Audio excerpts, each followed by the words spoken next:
திறப்பு விழாவின் இரண்டாம் நிகழ்ச்சியாக சிறப்பு பட்டிமன்றம். இதன் தலைப்பு, இன்றைய சூழலில் நாம் அதிகம் கவனம் செலுத்த வேண்டியது குடும்ப உறவை பேணுவதிலா, சமுதாய உறவை பேணுவதிலா. பிஸ்மில்லாஹிர் ரஹ்மானிர் ரஹீம்.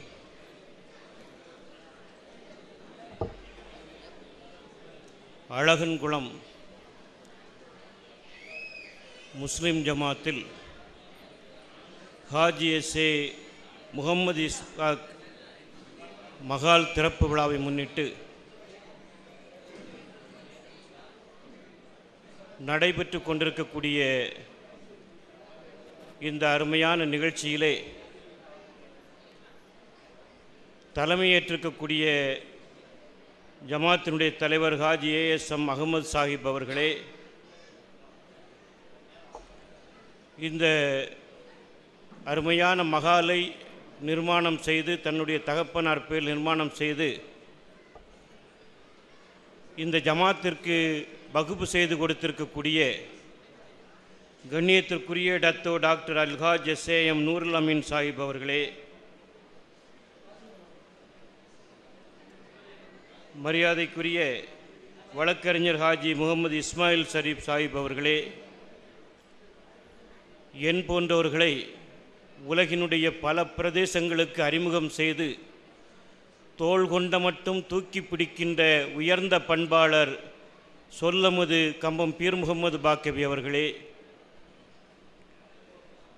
துவக்க உரை நிகழ்த்திய 20 ஆண்டுகளாக தொடர்ந்து என்னோடு உறவு வைத்து கொண்டிருக்கக்கூடிய அன்பிற்குரிய சகோதரர் ஹாஜியே பகுல்லமின் அவர்களே, இங்கே உரை நிகழ்த்திய ஆலிம் பெருந்தகை அவர்களே,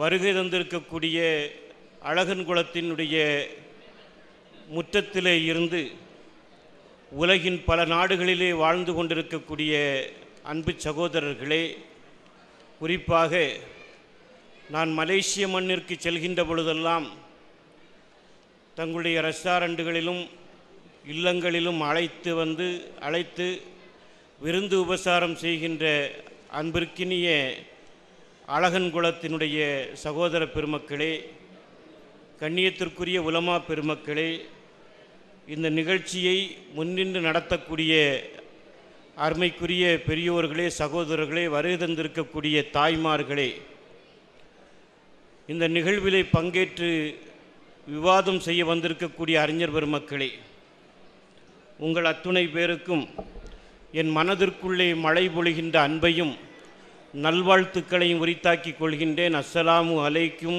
வரஹ்மத்துல்லாஹி தஆலா பரக்காத்து. ஒரு அருமையான மகாலை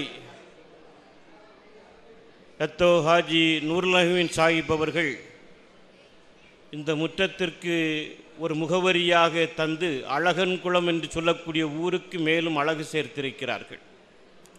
இது ஒரு அற்புதமான நிகழ்வு.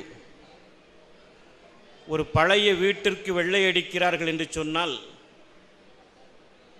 அங்கு இருக்கக்கூடிய துருப்பிடித்த ஆணிகளை எல்லாம் பிடுங்கி எரித்துவிட்டுத்தான் வெள்ளை அடிப்பார்கள்.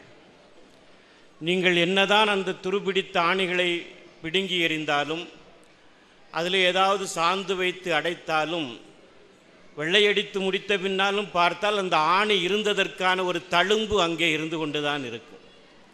ஒரு துருபிடித்த ஆணி கூட தான் இருந்ததற்கான வாழ்ந்ததற்கான ஒரு அடையாளத்தை விட்டுவிட்டு போகிறது என்று சொன்னால், இறைவனால் படைக்கப்பட்ட உயர்ந்த பிரதிநிதியான இந்த மனிதன் தான் வாழ்ந்ததற்கான ஒரு அடையாளத்தை தன்னுடைய சொந்த மண்ணிலே விட்டுவிட்டு போக வேண்டும்.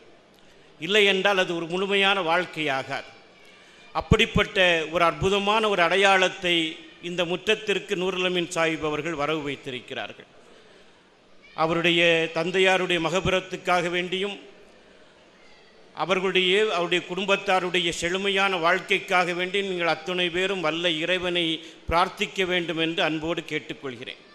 அதோடு இந்த மகாலை நிர்மாணம் செய்வதிலே முன்னின்ற பெருமக்கள் அத்துணை பேருக்கும் வல்ல இறைவன் அருள்பாலிக்க வேண்டும்.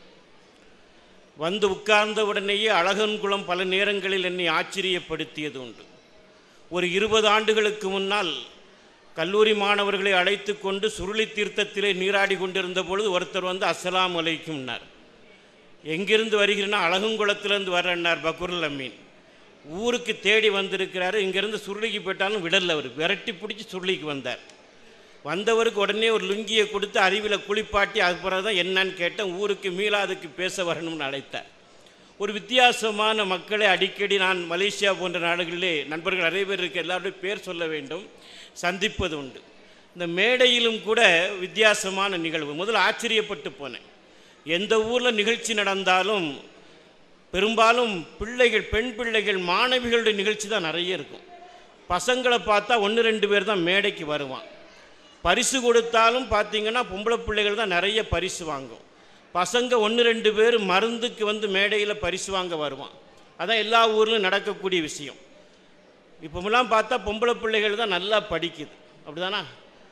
பசங்களை பார்த்தா ஒழுங்காக படிக்க மாட்டேங்கிறான். ஏன்டா மார்க் எடுக்க மாட்டேங்கன்னு கேட்டால் அவன் என்ன சொல்கிறான், அந்த மார்க்குக்கு நீங்கள் என்ன சார் பேர் வச்சுருக்கீங்கன்னு கேட்குறான். மதிப்பெண்ணுன்னு பேர் வச்சுருக்கோம்னா, மதிப்பெண்ணுன்னு பேர் வச்சதுனால அது பெண்ணோட சேருது, என்னோட சேர மாட்டேங்குதுங்கிறான். ஆமாம், எத்தனை நாளைக்கு சார் நாங்களே அவங்கள தியாகம் பண்ணிட்டோம் அப்படிமா. 97 மார்க்கு மேத்தமெட்டிக்ஸில் வாங்கிக்கிட்டு அந்த பொண்ணு தேம்பி தேம்பி அழும். 3 மார்க்கு கணக்கில் குறைஞ்சி போச்சுண்டு. நம்மால் 3 மார்க் எடுத்துகிட்டு சிரிச்சிட்டு உட்காந்துருப்பான். டே படுவா, 97 மார்க் எடுத்துக்கிட்டு அந்த பொண்ணு 3 மார்க்கு குறைஞ்சி போச்சுன்னு அழுதுகிட்டு இருக்கு, நீ 3 மார்க் எடுத்து சிரிக்கின்னு கேட்டா, சார் இந்த 3 எப்படி வந்ததுன்னு தெரியல சாருங்கிறான்.